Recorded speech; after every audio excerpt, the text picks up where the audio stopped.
예, 우리 오늘 창세기 마지막 말씀이죠. 창세기 50장의 마지막 부분이고 또 요셉에 대한 우리 믿음의 모습을 따라가는 요셉이 남긴 믿음의 발자취를 따라가는 그런 마지막 요셉에 대한 말씀이기도 합니다.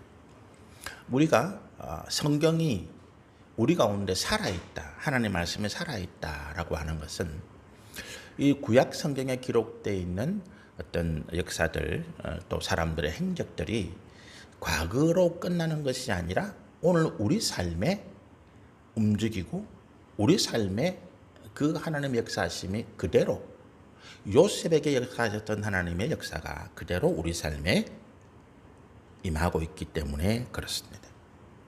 다시 말씀드리면 우리가 요셉이 참 부럽다, 내가 요셉처럼 되고 싶다, 하나님 내가 요셉처럼 되는 은혜와 복을 주십시오, 내 자녀들이 요셉처럼 되는 은혜와 복을 주십시오, 우리가 그렇게 기도한다면 내가 요셉처럼 살면 돼요.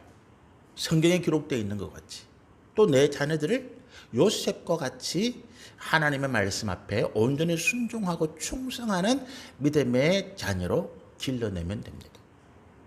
그러면 하나님께서 반드시 과거 이 요셉의 사건이 최소한도 지금부터 한 4,000년 전 정도, 우리가 모세가 출애굽한 시기를 BC 1600년 이렇게 이야기하거든요. 그럼 이때부터 400년 전이니까 이 요셉의 기록은 지금부터 4,000년 전 이전의 기록입니다.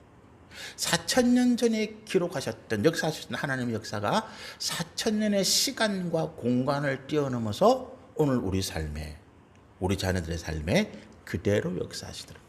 그래서 이 말씀은 살아있다, 운동력이 있다, 그렇게 우리가 말씀을 들을 수가 있는 것입니다. 우리가 축복과 사명입니다. 요셉이 대단히 놀라운 축복을 받았는데 이 축복은 사명과 연관되어 있다라고 계속 말씀을 드립니다. 우리가 착각하고 그래서 교만하고 범죄하게 되는 이유가 뭐냐 하면 이 땅에서 하나님이 내게 주신 것, 우리가 크게 세 가지로 이야기할 수 있죠. 권세와 재물과 건강 또는 명예. 그죠?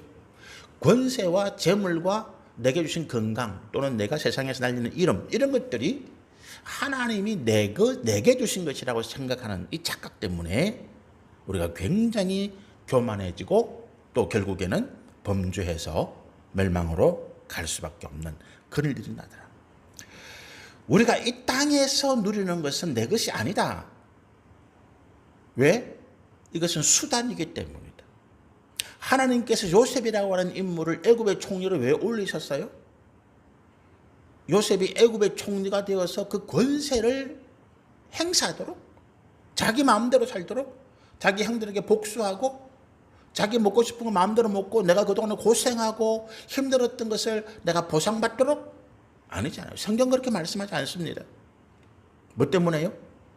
온 세계를 살리고 자기 아버지, 형들, 조카들, 그들을 애굽 땅으로 인도하기 위한 그 사명의 수단인 거예요. 총리가 되어야만 그런 일들을 요셉이 할 수 있으니까. 요셉이 총리가 된 것은 요셉이 하나님께 받은 사명을 감당하기 위한 수단이라는 거예요. 지금 우리 선거가 진행되고 있는데 우리나라 정치인들, 특히 대통령이 된 사람들이 불행이 그거예요. 우리나라 대통령들이 가운데 한두 사람 빼고는 거의 다 불행한, 그죠? 불행하게 자기 인생을 끝내서 대통령이 되었는데 국민으로부터 돌을 맞고 욕을 듣고 총에 맞고 감옥에 가고. 왜 그래요? 이거를 자기의 사명의 수단으로, 정말로 그들이 정치를 하면서 대통령이 되겠다, 국회의원이 되겠다, 뭐 도지사가 되겠다, 시장이 되겠다, 그렇게 하면서 내거는 공약들이 얼마나 많습니까? 그 일을 위한, 국민을 행복하게 하고 잘 살게 하기 위한, 국민이 하나 되게 하기 위한 일들을 위한 수단으로 자기들의 권세를 사용하지 아니하고 내것마냥 쓴 결과가 그런 비극이라는 거예요. 역사가, 하나님의 역사가 그걸 계속 우리 가운데 가르쳐주고 있는데도 불구하고 참 어리석게 이 정치인들이 그것을 깨닫지 못하더라고요. 또 그런 비극이 계속 일어나고 있는 것이죠. 그래서 우리가 축복과 사명에 대해서 우리가 마무리하면서 말씀을 결론이 내 것이라 생각하면 뭡니까? 나는 내가 특별한 사람이 되는 거죠. 대통령이 특별한 사람입니까? 아닙니다. 대통령의 지위를 가지고 그가 나라를 다스리는 위치에 있을 때는 특별하다 할 수 있어요. 그죠? 그러나 그가 그 지위를 내려놓는 순간은 똑같은 사람. 내가 특별한 사람이기 때문에 하나님께서 나에게 복과 은혜를 주셨다. 이렇게 생각하고 자랑하면 교만해지고 사단이 틈을 타는 거예요. 어떻게 생각이 됩니까? 내가 주님께 발견되어졌다. 주님이 나를 발견하시고 나를 주의 선한 뜻대로 쓰기 위해서 나를 사용하신다. 이것이 감사하고 기쁜 거죠. 대통령이든 아니든 상관없이. 내가 부자가 되었든 가난하든 상관없이. 두 번째는 뭐냐 하면 왜 주셨는지를 생각해야 되는 거예요. 내가 대통령이 되었으면 내가 잘해서 된 겁니까? 아닙니다. 잘 안 하는 사람이 누가 있겠습니까? 지금 선거하는데 열심히 안 하는 후보가 누가 있겠어요? 후보로 나와가지고 열심히 안 하는 사람 없습니다. 어떤 후보는 머리를 삭발해요.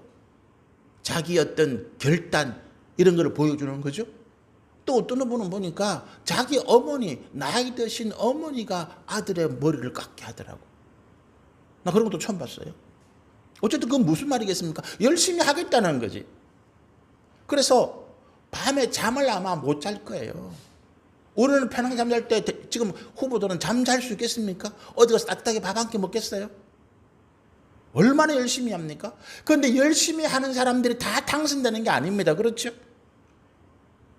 사업 열심히 한다고 다 돈 법니까? 아닙니다. 왜 주셨는지 이거를 생각해 봐야 되는 거예요. 그리고 주의 뜻대로 사용하기 위해서 애를 쓰는 거죠. 세 번째입니다. 잘 되면 더 잘 되고 싶잖아요. 국회의원 되면 대통령 되고 싶잖아요. 이번에 보니까 창원에는 전에 창원시장 하던 사람이 국회의원 나오고 전에 창원시장은 또 국회의원 되겠고 그죠? 저거 더 잘 되고 싶은 거예요. 우리는 더 잘 되고 싶은 것이 마음을 둬서는 안 된다는 거예요. 어떻게?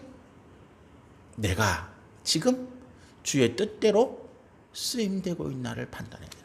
내가 지금 잘하고 있나? 더 잘 되는 것에 마음을 두는 것이 아니라 나는 지금 하나님께서 맡기신 그 사명 뜻대로 내가 지금 잘하고 있나? 이 세 가지를 우리가 늘 기억한다면 우리 인생에 실패는 없다. 우리 말씀을 보십시다. 요셉의 생의 마지막 순간이 왔습니다. 그죠? 요셉의 생의 마지막 순간이 왔는데 요셉의 생의 마지막 순간에 그 앞에 이제 아버지 야곱이 49장에 보면 그가 이제 자녀들을 축복하고 그 땅에서 애굽 땅에서 이제 마지막 삶을 끝내죠. 아버지 장례를 치렀는데 아버지 야곱의 장례를 치르고 난 다음에 형들의 마음이 급격하게 불안이 온 거예요. 아버지가 살아있을 때는 이 요셉이 아버지 때문에 자기들을 해보지 못했다고 생각한 거예요. 요셉은 다 잊었는데 옛날의 원한을 피해본 사람은 당한 사람은 발 뻗고 자는데 가해자는 잠 못 잔다 그런 이야기죠. 이 형들이 요셉이 이제 아버지가 돌아가셨으니까 이제는 자기들을 해코지 할까 봐 겁이 난 거예요. 그래서 성경을 보면 말씀을 보면 그 앞에 장례가 끝나자마자 형들이 모두 달려와서 요셉 앞에 무릎을 꿇습니다. 엎드리면서 살려달라고 용서해달라고 빕니다. 근데 그 모습을 요셉이 보면서 가슴을 쳐요. 자기 가슴을 칩니다. 통곡을 합니다. 뭐 때문에요?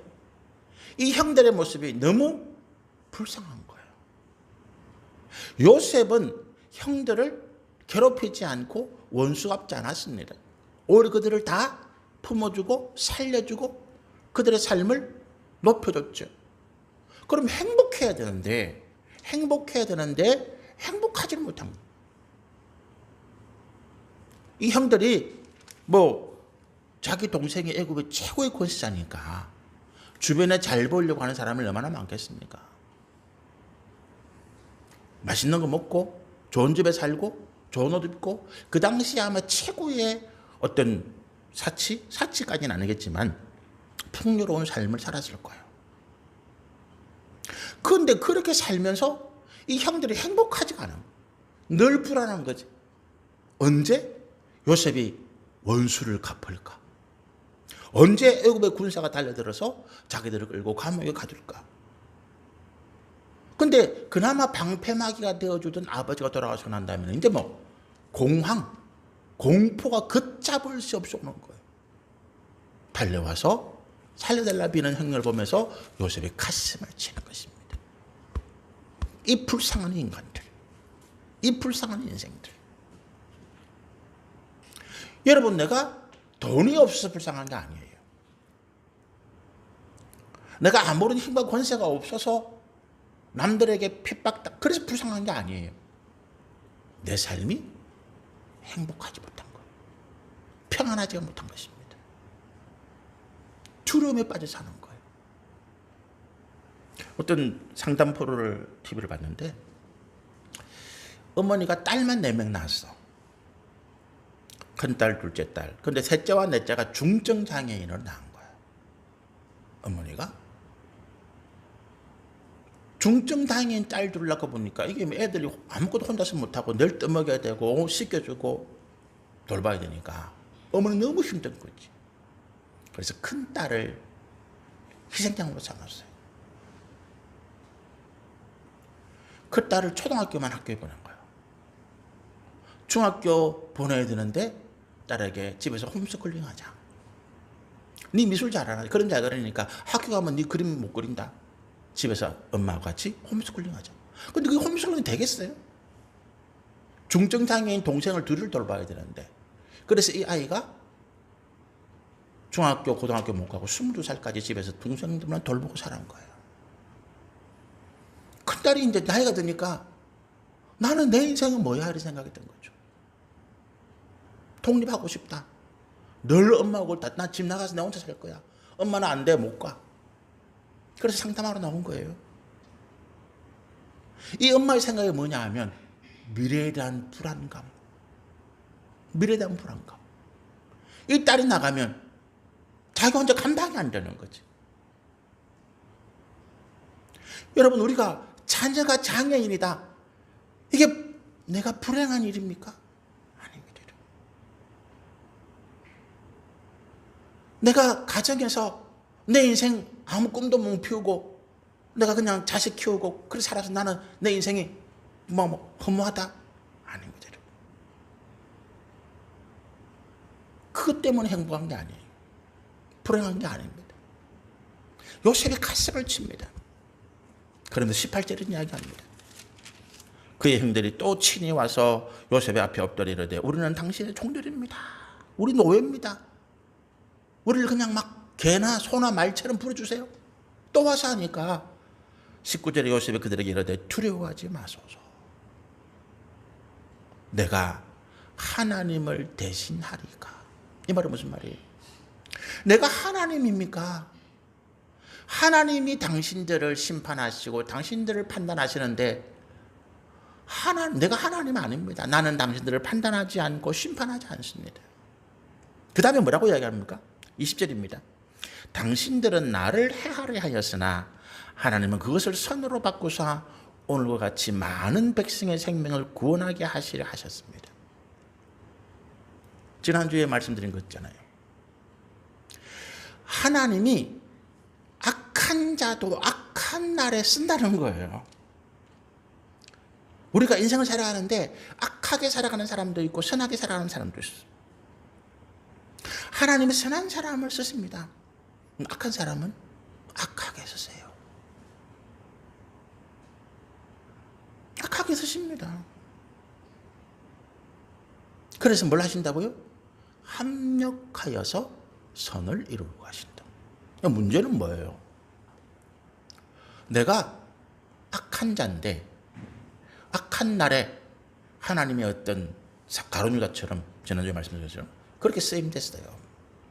깨달았어. 내가 악한 자구나. 그럼 어떻게 해야 된다고요? 회개하고 내 악을 고백하고 돌이켜야 된다는 거예요. 그게 내게 살 길입니다.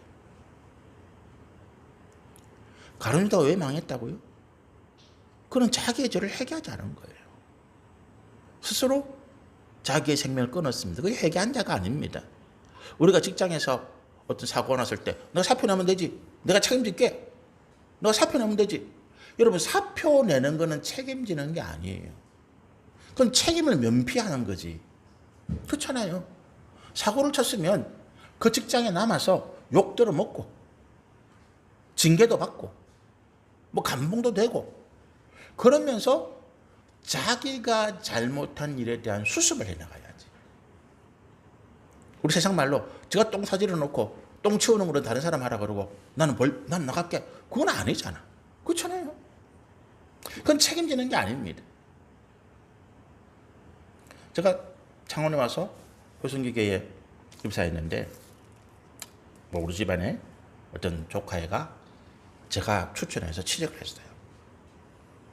근데 이 친구가 아주 극렬좌경, 그 당시에 산호맹이라고 해서 사회주의 노동자 연맹에 가입해가지고, 이게 뭐냐면 북한 혁명을 일으켜서 나라를 뒤엎으려고 하는 조직이에요. 거기에 가입해가지고 노조운동가에 들어가서 그 사람들을 포섭해서 회사를 6개월 동안 뒤엎었어요. 회사가 6개월 동안 마비가 되고 점거하고 사람들을 납치하고, 제가 그 수습한다고 3년 동안 쫓아다녔습니다. 저는 회사 승진도 안 되고 그렇게 만들었으니까 맨날 안기부 그 지부장 만나야 되고 그 동향 좀 물어보고, 회사 출근하면 나는 업무 이런 거 안 보고 걔 뒤따라다니면서 걔 하는 거 내가 살펴보고 만류하고 우리 집에 불러다가 이야기도 하고.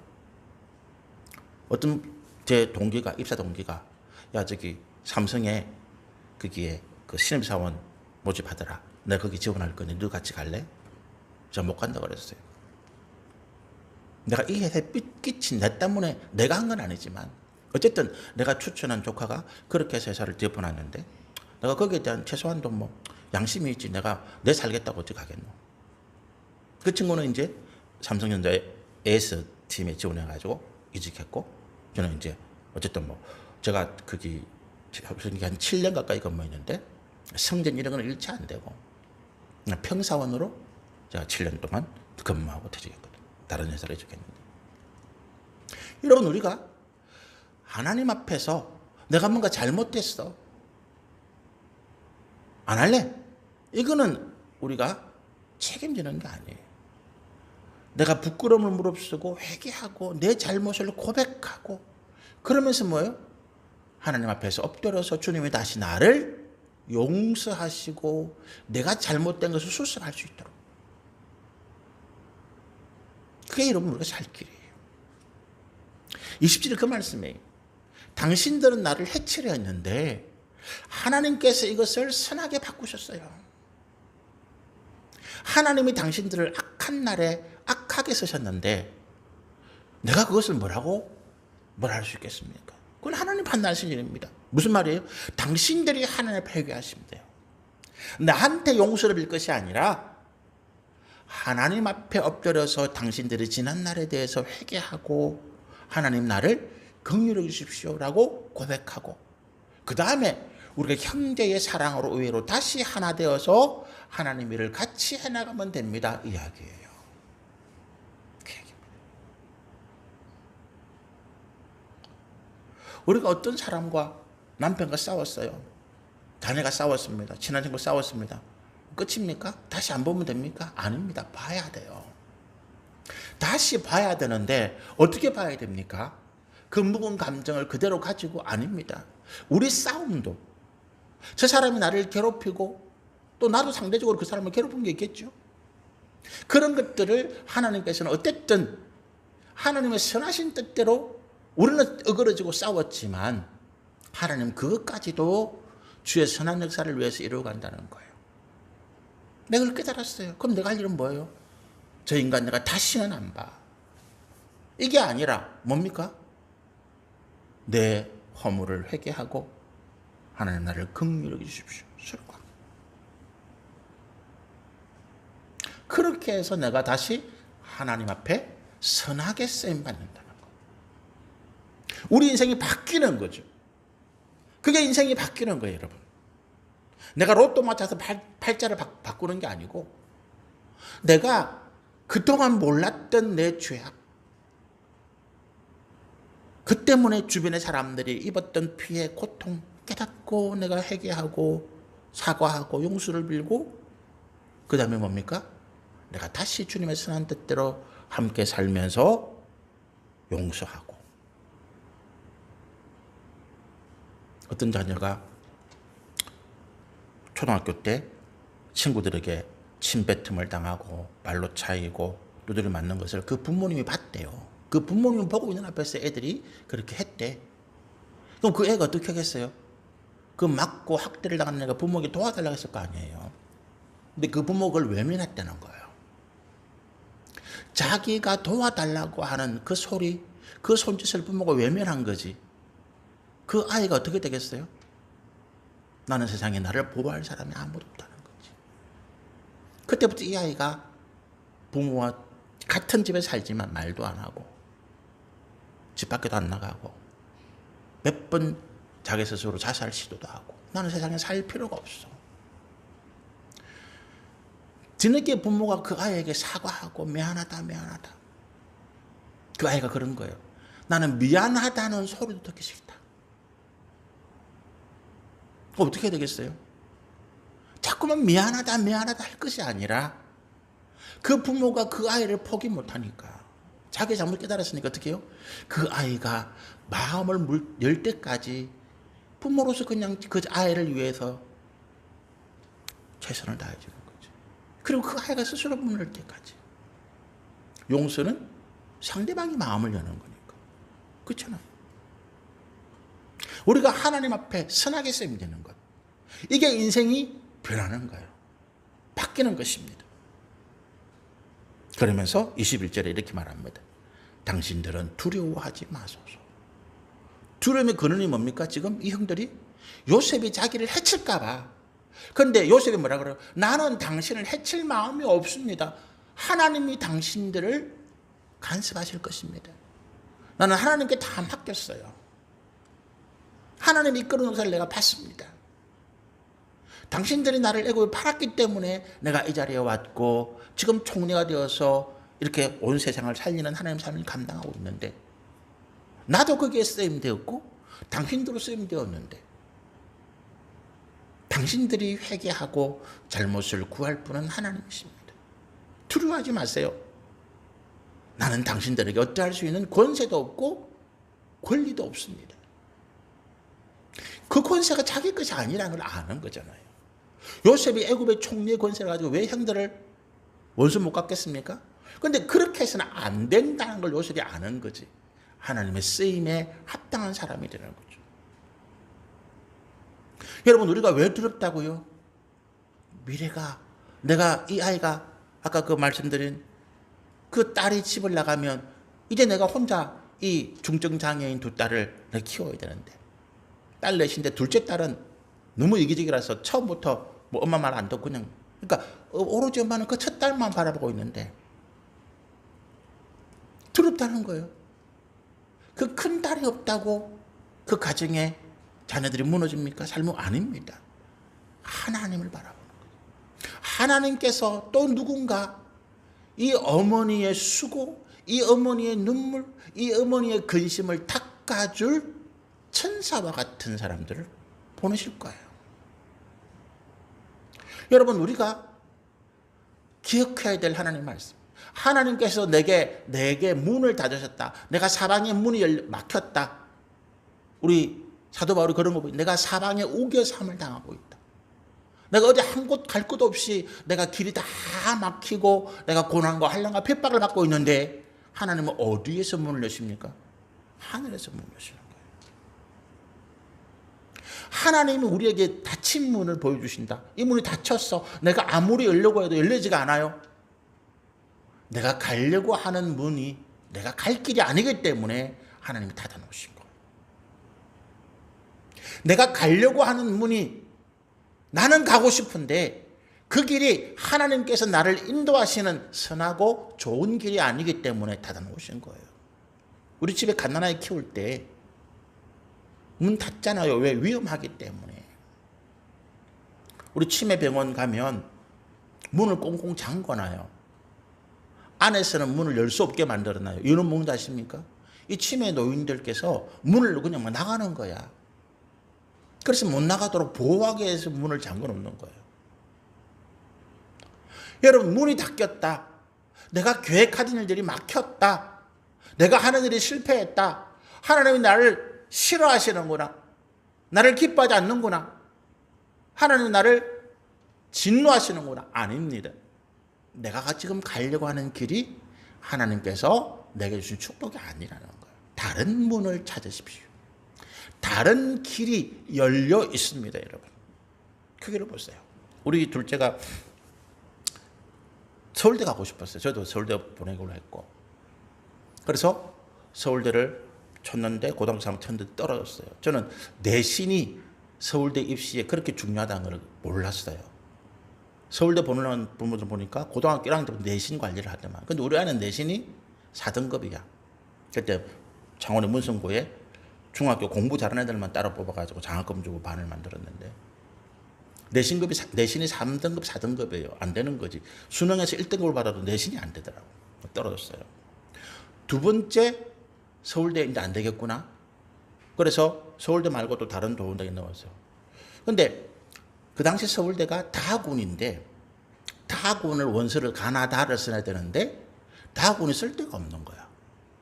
그래서 쓴 데가 뭐냐 하면 장로회 신학대학교에 지금 졸업한 신학대학교. 저는 이제 일반 대학교를 나오고 우리 애를 목회를 쓰게 되겠다. 제안하고 그렇기도 하고 있었고. 근데 갈 데가 없으니까 거기 한번 원서 한번 넣어보자 그냥 뭐. 근데 앞에 가나군 좋은 데 쓴 데는 이상하게 경쟁률이 확 올라 떨어졌어요. 다군만 딱 장신되면 합격된 거야. 그것도 차석으로. 2년 전에 장학금을 받으면서 가게 된 거예요. 처음에는 안 간다고 난리를 쳤어. 아빠 내가 여기 가려고 내가 그렇게 공부했나. 근데 거기서 4년 공부하고 신대원 3년, 7년을 했잖아요. 거기에 대학을 다니면서 전화를 애가 와가지고 아빠 내가 이 학교 다니는 게 너무너무 행복하다. 너무너무 행복하다. 여러분 하나님이 내게 뭔가 문을 막혔다.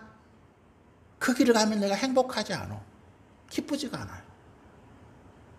내게 하나님 주신 행복의 문이 따로 있다는 것입니다. 열린 문을 걸어가는 거죠.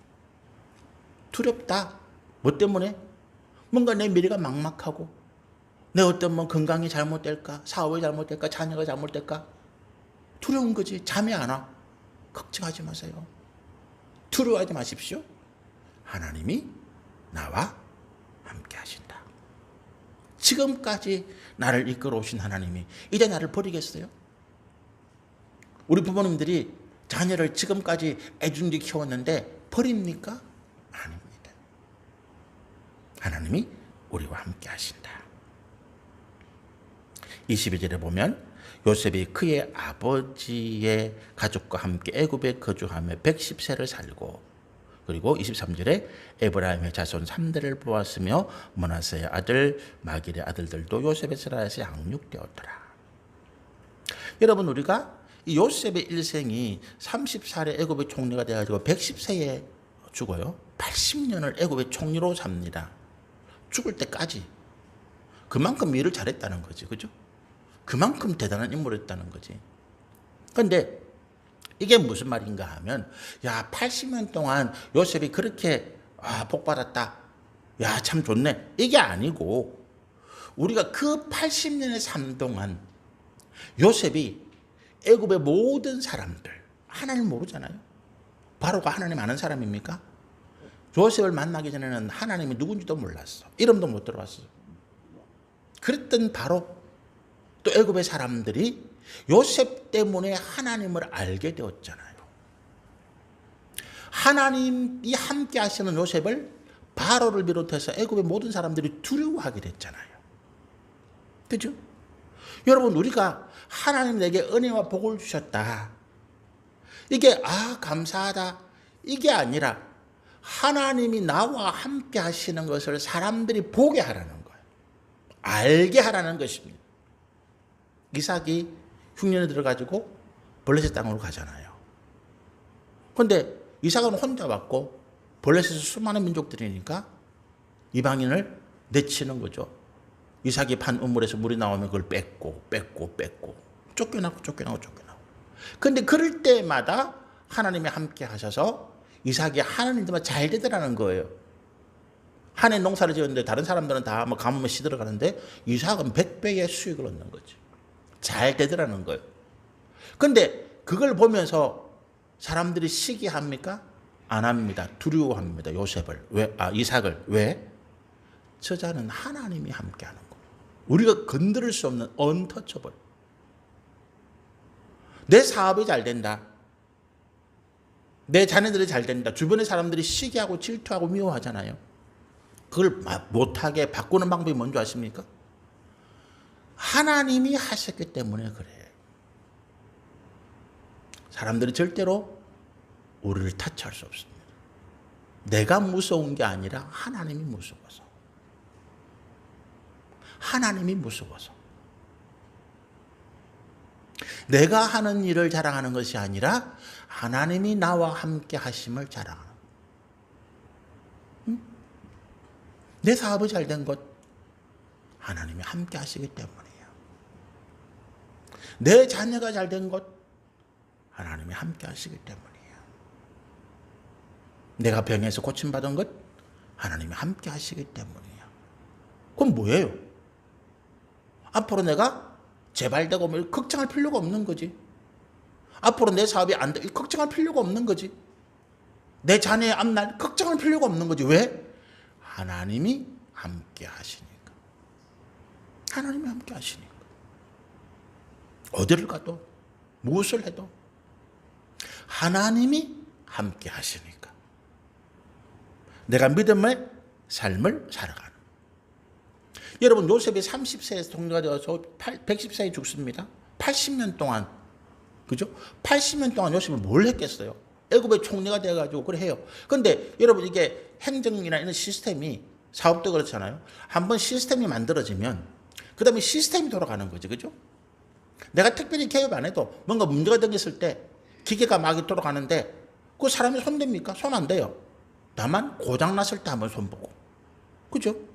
시스템이 돌아가면 굳이 내가 개입할 필요 없어. 요셉이 애굽의 행정의 시스템을 만들어 놨단 말이에요. 굳이 요셉이 신경 다 안 써도 알아서 잘 돌아가. 그럼 요셉이 할 일은 뭐예요? 뭐 해야 할 게 있어? 그럼 놀아? 아닙니다. 우리가 해야 할 일이 뭐예요? 이 하나님 말씀에 더 깊이 들어가고 더 깊은 기도의 자리에 나가는 거예요. 내가 잘된 이유가 하나님이 나와 함께 하시기 때문인데, 하나님이 나와 함께 하시는 이유는 뭡니까? 내가 믿음의 사람이기 때문에 그렇다는 거예요. 그렇잖아요. 내가 믿음의 사람이기 때문에 하나님이 나와 함께 하시고, 하나님이 나와 함께 하시기 때문에 내가 잘 되고 있다는 거예요. 그러면 이게 계속 돌아가기, 이 시스템이 계속 돌아가기 위해서는 어떻게 된다고요? 내가 믿음의 사람으로서의 삶의 자세를 잃어서는 안 된다는 거죠. 사울이 왕이 되었습니다. 믿음의 사람이기 때문에 그렇게 된 거예요. 그런데 왕이 된 사울이 교만하고 하나님의 말씀에 불순종해서 믿음을 잃어버렸습니다. 시스템이 어긋난 거지, 고장난 거지. 어떻게 고쳐야 되는데, 그가 회개하고 돌이켜야 되는데 고치지 않습니다. 오히려 더 악한 길로 갑니다. 망하는 거잖아요. 요셉이 80년 동안 잘 됐어요. 이 땅에는 죽을 때까지 행복하게 기쁨으로 자녀를 3대를 보고 자식 그 자손들 4대 손까지도 자기의 무릎에 앉히고 키우는 거예요. 뭔 이야기 하겠습니까? 야, 내가 총리인데 내가 이런 일 저런 일, 그런 거 이야기 하겠습니까? 아닙니다. 나와 함께 하신 하나님 이야기를 하는 거예요. 명절 때마다 사람들이 찾아올 거 아니에요. 요셉이 생일잔치를 크게 벌리면 애굽의 사람들이 찾아올 거 아니에요. 거기서 뭐 하겠습니까? 야, 내가 이런 사람이야. 거들먹거리고 뽐내겠습니까? 아닙니다. 하나님이 나와 함께 하신 이야기를 하는 거예요. 하나님 말씀을 가르치고 기도하고. 제가 이제 뭐 63년생 호적상으로 2033년에 제가 은퇴를 해요. 제가 이제 전에 한번 말씀드렸죠. 65세 제가 은퇴할까 했는데 제가 그 목회자 연금 때문에 목회자 연금이 2033년까지 목회자 연금을 넣어야 제가 이제 연금을 한 30몇만 원 받아요. 큰 돈은 아닌데 어쨌든 그거라도 보태야 뭐 좀 생활이 되니까.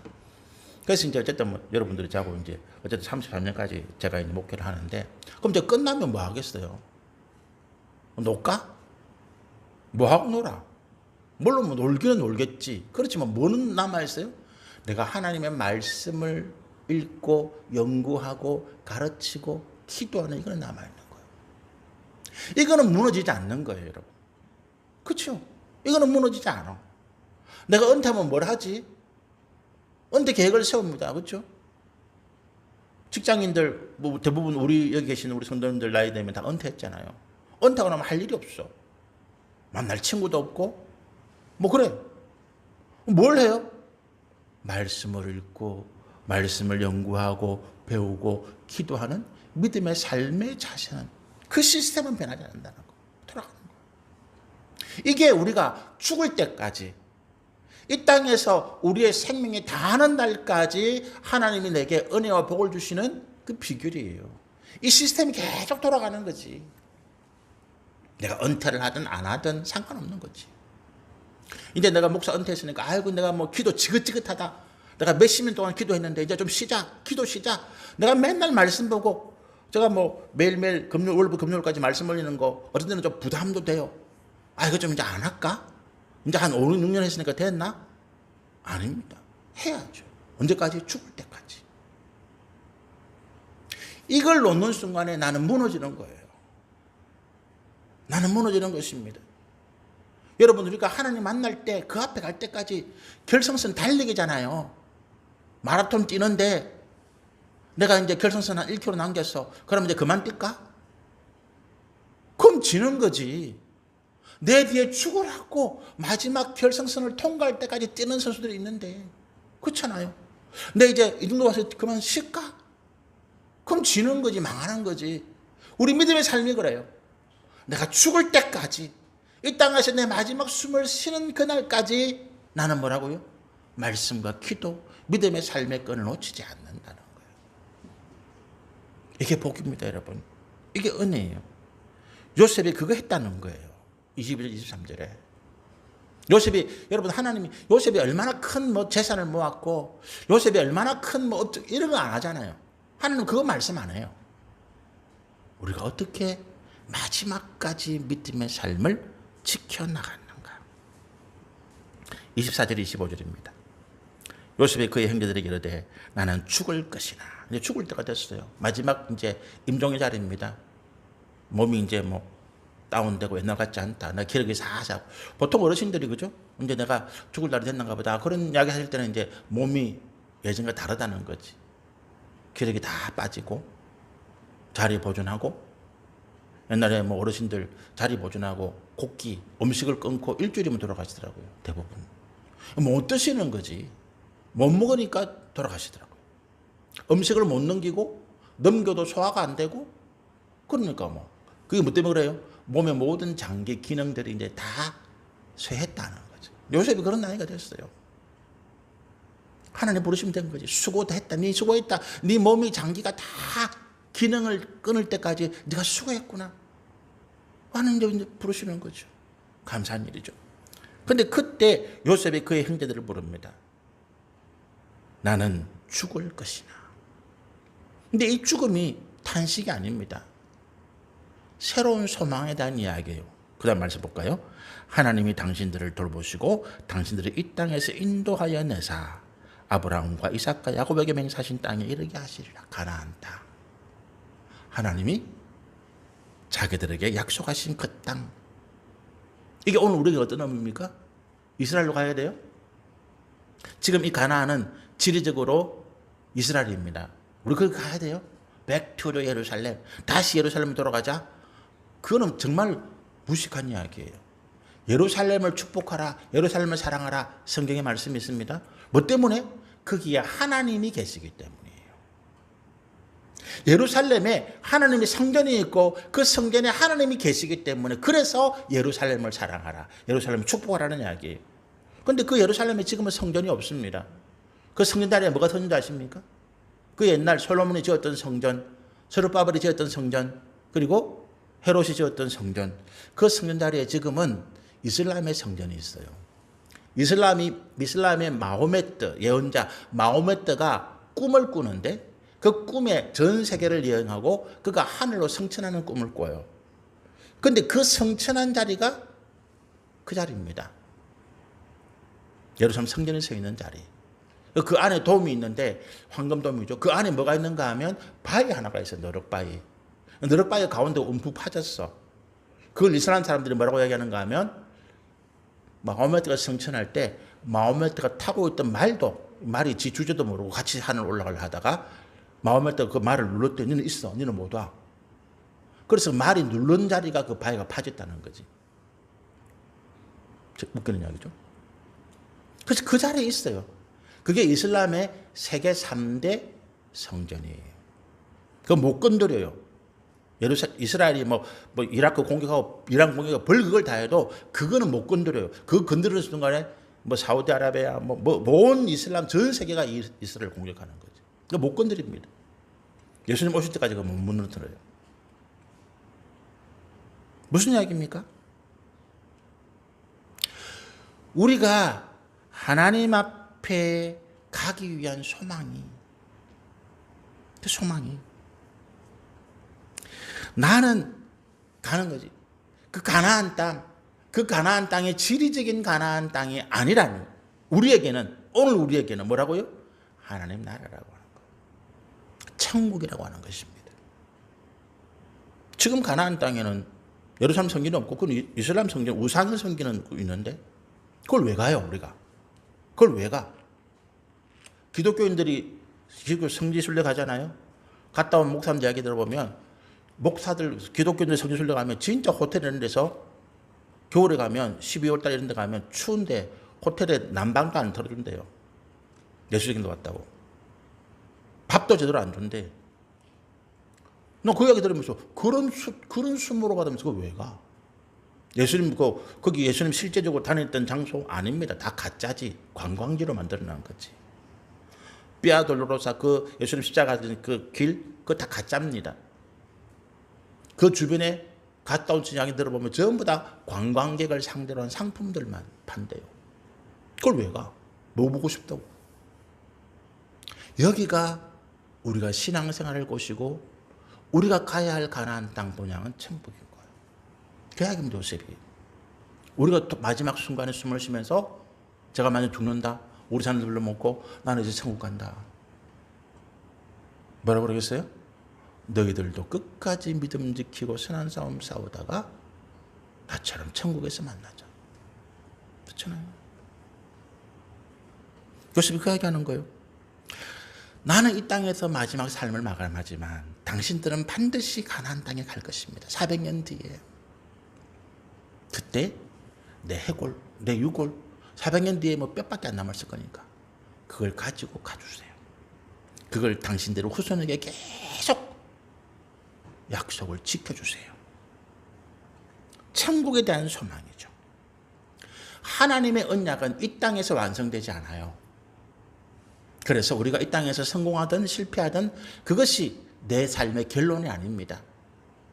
내가 사업에 망하고 다시 일어서지 못하고 죽는다 칩시다. 실패자, 그게 내 결론이 아니에요. 내 결론은 천국인 거예요. 거기에서 하나님이 나를 맞아주시는 것들이. 우리가 천국의 소망을 잃어버리면, 이 땅에서 잘 먹고 잘 사는 것에 관심만 가지면 결국 우리는 육신의 정욕과 탐심에 빠질 수밖에 없습니다. 왜? 천국에 대한 소망이 없는데 어떻게 잘 먹고 잘 살아면 그게 끝인데. 그게 성경의 구약시대의 바리 사두개파입니다. 바리새인 사두개파. 성경에 보면 바리새인들 이야기는 많이 예수님 많이 하죠. 사도계파는 그 이야기 안 하잖아요. 왜냐하면 예수님이 사도계파는 상달 가치가 없는 인간들이거든. 그냥 그 사람들은 이 땅에서 잘 먹고 잘 사는 거만. 우리가 이 땅에서 잘 먹고 잘 사는 것만 관심을 두면 예수님 우리를 상대 안 해요. 그래. 그래. 잘 먹고 잘 죽었어? 끝이야. 그러나 천국에 대한 소망을 잃어버리지 않으면 내가 하나님의 영광 가운데 들어가는. 자, 그러면 못 먹고 못 사는 사람들이기 때문에 천국에 대한 소망을 가집니까? 내가 이 땅에서 실패했기 때문에 더 이상 소망이 없어. 이 땅에서 일어설 힘도 없고 내가 병에 걸려서 죽을 수밖에 없어. 이제 희망도 없어. 아이고, 내가 이 땅에서 죽을 거니까 내가 천국에 대한 소망이나 가지자. 우리 집안에 큰형님 돌아가신 분이 제가 가서 살펴보면서 이분이 영 알코올 중독에 이제 걷지도 못하고 자리 보존해서 그렇게 죽어가는 거예요. 제가 형님 보면서 그런 이야기 했어요. 형님 보니까 이제 이 땅에서 더 이상 형님이 일어서고 살고 이런 가망이 없다. 내가 보니까 형님 1년 안에 죽겠네. 내가 마지막으로 형님 복음을 전할 테니까 예수님 믿고 천국 가세요. 그때는 정말로 다른 희망이 없습니까? 여러분, 우리가 내가 실패했기 때문에 더 이상 세상에 소망이 없기 때문에 이 땅에서는 내가 망했고 천국에 나가자. 아닙니다. 지금까지 나와 함께 하신 하나님을 통해서 나는 뭘 믿어요? 하나님이 얼마나 신실하신 분인가. 그 약속의 말씀을 얼마나 잘 지키시는 분인가 내가 믿었잖아요. 참 하나님이 신용하는 최고야. 그러면 천국에 대해서 내게 약속하시고 이 땅의 것과 비교할 수 없는 영광과 상급을 약속하신 하나님의 말씀을 내가 그대로 믿어야 되는 거지. 그래서 내가 천국에 좋은 소망을 가지는 거예요. 이 땅은 실패해서가 아니고 하나님의 말씀은 하나도 땅에 안 떨어지더라. 그대로 이루어지더라. 그럼 내가 죽은 다음에 천국도 마찬가지인 거예요.